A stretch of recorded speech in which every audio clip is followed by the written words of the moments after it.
আজি নগাঁও জিলাৰ কচুৱা থানাৰ অন্তৰ্গত এই কচুৱাৰ এই ময়দানত আজি আমি লাই খুঁটা বা আমাৰ ধৰ্মীয় বুনিয়াদ বুলি কয় আমি বুনিয়াদ স্থাপন কৰিছোঁ।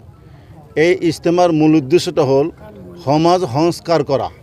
এই সমাজত দেশ বিৰোধী যিমান কাৰুকাৰ্য আছে যেনে জুৱা, মদ, ভাং, ড্ৰাগছ ইত্যাদি, নিৰ্যাতন, অপৰৰ হক নষ্ট কৰা, এইবিলাক যাতে আমি বন্ধ কৰিব পাৰোঁ। লগতে আমাৰ ধৰ্মীয় লাইনত যিমান কুসংস্কাৰ আছে এই কুসংস্কাৰ আমি সংস্কাৰ কৰিব পাৰোঁ। সেই উদ্দেশ্যে আমি আজি এই লাই খুঁটা পুতিছোঁ। ইনশাল্লাহ আগামী 9, 10 আৰু 11 তাৰিখ ফেব্ৰুৱাৰী তাৰিখে ইনশাল্লাহ আমাৰ ইয়াত ইজতেমা হ'ব। এই ইজতেমাৰ পৰা ইনশাল্লাহ হাজাৰ হাজাৰ মানুহ ইনশাল্লাহ আল্লাহৰ ৰাস্তাত ওলাব। 3 দিন তিন চিল্লাৰ কাৰণে তেওঁলোক গৈ আত্মশুদ্ধিৰ মেহনত কৰিব। যেতিয়া নিজে আত্মশুদ্ধি কৰি ল'ব, নিজে সংস্কাৰ হ'ব, সংস্কাৰ হৈ গাঁৱৰ বেলেগ মানুহকে সংস্কাৰ কৰিব পাৰিব। সেই উদ্দেশ্যে আজি প্ৰায় হাজাৰ হাজাৰ মানুহ আজি ইয়াত আহিছে। আমি ভাবিছিলোঁ যে 200-300 মানুহ আহিব এই লাই খুঁটি পতাত, দেখা গ'ল কেইবা হাজাৰো মানুহ আহি গৈছে। গতিকে আমি আশা কৰিব পাৰোঁ যে অহা ইজতেমাত ইনশাল্লাহ লাখ লাখ মানুহ হ'ব।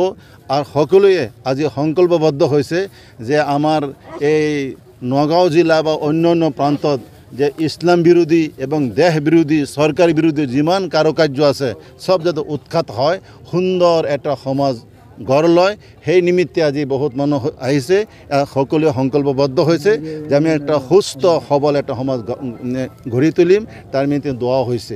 এইখিনি আপোনালোকে মিডিয়াৰ যোগেদি গোটেই অসমবাসীক আমি বাৰ্তা আমি বিলাবলৈ সুখী হৈছোঁ যে চবে আমাক শ্বেয়াৰ কৰক, আমাক সহযোগ কৰক। আমি যাতে গোটেই অসমবাসী একলগ হৈ আমি এটা সুন্দৰ ড্ৰাগছ আৰু মদ আৰু ভাং ইত্যাদি দুৰ্নীতিমুক্ত এটা সমাজ গঢ়িব পাৰোঁ।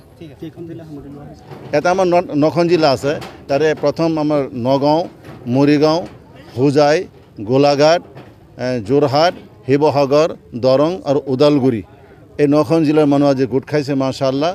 আৰু বিভিন্ন জিলাৰ মানুহ ইনশাআল্লাহ অহা ইজতেমাত ইনশাআল্লাহ হাজিৰ হ'ব। হয়, পোনপ্ৰথমেতো আপোনালোক সংবাদ মাধ্যমক ধন্যবাদ।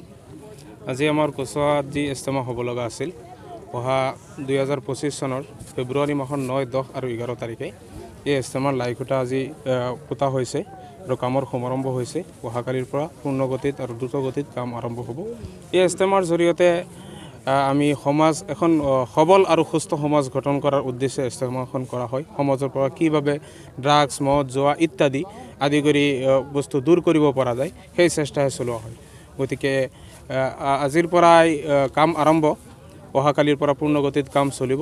আপোনালোক সকলোৱে গোটেই অসমবাসীক আমি আহ্বান জনাম যে আপোনালোকে এই ইজতেমাখন সফল হোৱাৰ বাবে দোৱা কৰিব আৰু নিজৰ শ্ৰম আৰু নিজৰ ধন ব্যয় কৰি এইটো সফল কৰাত আপোনালোকে সহায় কৰিব বুলি আমি আশাবাদী। ঠিক আছে।